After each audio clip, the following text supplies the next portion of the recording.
তো রিকোয়েস্ট পাঠিয়েছিল, তখন ওখান থেকে ওর সাথে আমার চিটচ্যাট হওয়া, যা তা করে একেবারে। আচ্ছা মুশকিল না, এই বাড়ি থেকে আমাদের জন্য বিয়ে ঠিকঠাক করা পায়নি, তাই তো?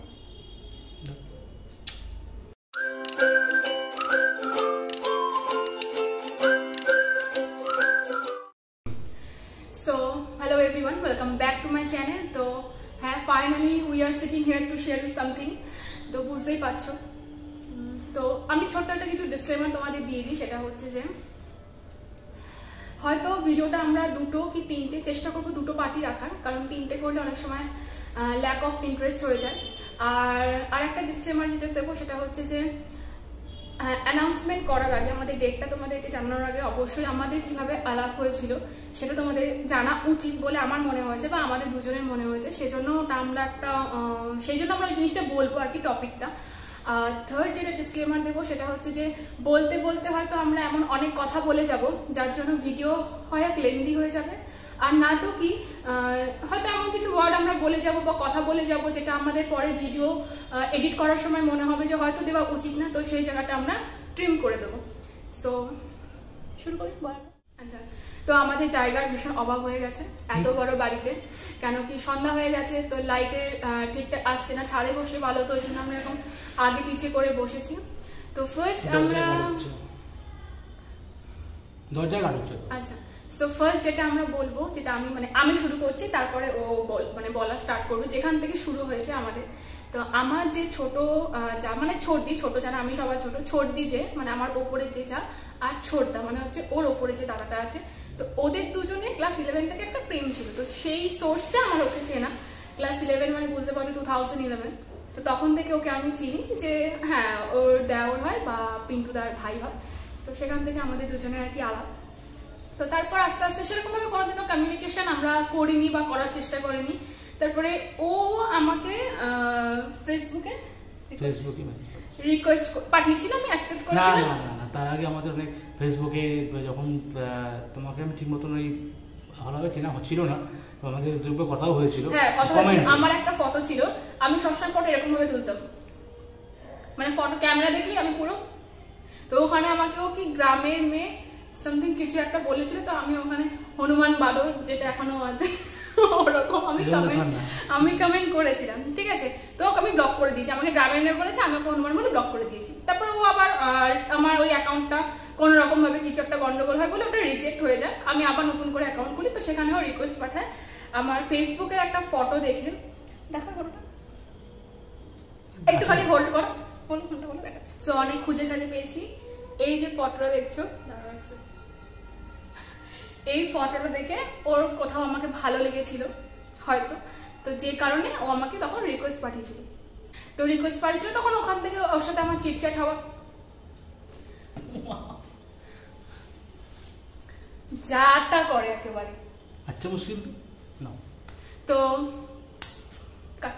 তো দেখলে তোমার ফটোটা, তো ওই ফটো দেখে সামহাও ওর আমাকে ভালো লেগেছিল, কারণ তখন আমি একটু হেলদি ছিলাম আর কি। তো তখন আমাকে রিকোয়েস্ট পাঠায়। তারপরে হেলদির জন্য না, এমনি ভালো লেগেছিল। আচ্ছা, এমনি ভালো লেগেছিল। আচ্ছা ঠিক আছে, ভালো লেগেছিল যার জন্য আমাকে রিকোয়েস্ট পাঠায়। দিয়ে হ্যাঁ, তারপর কথা বলতে শুরু করে। আর কথা বলতে সেরকম কিছু মনে হয়নি কি অচেনা একটা ছেলের সাথে কথা বলবো, যেহেতু বললাম আমি ওকে আগে থেকেই চিনি। তো এইভাবে আস্তে আস্তে কথা হয়, রাতের পর কথা, অটোতে বসে আছে সেখানেও কথা, চিটচ্যাট হতে হতে হতে হতে তোমার হ্যাঁ আমরা রিলেশনে আসি।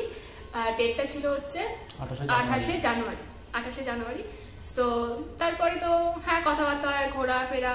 আর সব থেকে মজার ব্যাপার হচ্ছে যখন ফার্স্ট যে মিটটা ছিল, আমি তখন খুব জিন্স খুব পরতাম, জিন্স টপ কুর্তিও পরতাম, কিন্তু এই এথেনিক কিছু পরি না। তোমরা যখন আমাকে সবসময় দেখো যে কুর্তি পরে আছে কি সালোয়ার পরে আছে, শাড়ি পরে আছে, আমি এসব কিছু পরতাম না। তো ওর সাথে যখন আমি দেখা করতে গেছিলাম, কাজে পরে গেছিলাম দিদি সম্পা, জানে না কিন্তু সব ভুলে গেছে। দিদির কুর্তি, এটা আমি হয়তো বলেওছিলাম আগে। ওকে আমি জামা দিতে গেছিলাম, বাবা গুলিয়ে ফেলো কেন, অন্য টপিকে চলে গেছে। দিদির চুড়িদার আমি সেলাই করে ওর সাথে দেখা করতে গেছিলাম, সব পেয়ার করে। তারপরে ও আমায় বলেছিল যে ও পছন্দ করে না বলে আমি এখন ফুল এথেনিকে চলে গেছি। জিন্সটাও হয়তো আমি আলে কালে পরি, যাই হোক। তো এইভাবে দেখা করতে গেছি। ওর আগের ফটো যদি তোমরা কেউ দেখো, ও হয়তো অনেকটা উন্নতি করে ফেলেছে, আগে বলো কি আমার খারাপ ছিল কোনো? কিন্তু আমি যেমন কি তেমন রয়ে গেছি। তাই নাকি? তোমার ফটো দেখাও তাহলে একবার। না। হ্যাঁ, পার্পল শিখলে কোথা থেকে তুমি? কি পার্পল আবার কি শেখার বিষয়? মানে পার্পলের যে প্রোডাক্টগুলো কিনে এসব মাখামাখি। পার্পল শিখলে মানে শপিং করা বলছে। হ্যাঁ, তখন আমি হয় রোগা ছিলাম বা কখন আমি মোটা হয়ে গেছি, কখন আমার ফেশিয়াল ফ্যাট বেড়ে গেছে বা কমে গেছে, এর মধ্যেই আমি মানে আমি সাজতে খুব একটা জানতাম না। ওই আমায় বলেছিল যে মেয়েরা সাজবে না কেন। তারপর থেকে আমি এমন সাজা শুরু করেছি, মানে এমন এমন জিনিস কেনাকাটা শুরু করেছি বেচারে, মানে দুদিন পর এবার বাটি হাতে নিয়ে বলছে মানে তো এইভাবেই চলেছে ভালো মতো। আমরা 3টে বছর আমরা ক্রস করেছি। তো তুমি এবার বলো, আমি তো বলছিলাম। তুমিই তো বলো না, তোমার তো স্পিকিং, তুমি বলতে পারো, তোমার একটা টকিং পাওয়ারটা তো ভালো হয়ে গেছে, তুমিই বলো, আমি শুনছি তো, ভুলটা আমি ধরিয়ে দেবো। আচ্ছা আমি বলছি, ওকে তুমি দেখো, অ্যাজ আ শোপিস আমি ওকে বসিয়ে রেখেছি। তো যেটা খারাপ যে ঘটনাটা ঘটে যায় মানে আমার জীবনে 2018-তে আমার বাবা কোলাপস করে যায় আর কি। মানে 18 কি শরীর খারাপ হয়? হ্যাঁ 2018-তে তো মারা গেল। 19-এ মারা গেল। 19-এ 3 মার্চ। আচ্ছা, সো তারপরে কি হয় 2018-তে 3 বছর, মানে ধরো 2016 যেহেতু জানুয়ারিতে রিলেশন, তো 2016 পুরো, 2017 পুরো, 2018 পুরো।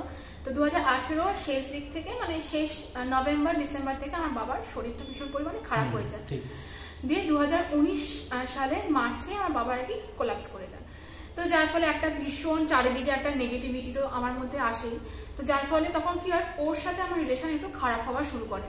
মানে খারাপ মানে ওর সাথে আমার অনেক দিন প্রায় কথাও হয়নি, কথা মানে প্রায় 80 দিন মতো, 75 দিন 80 দিন মতো কোনো কথা হয়নি।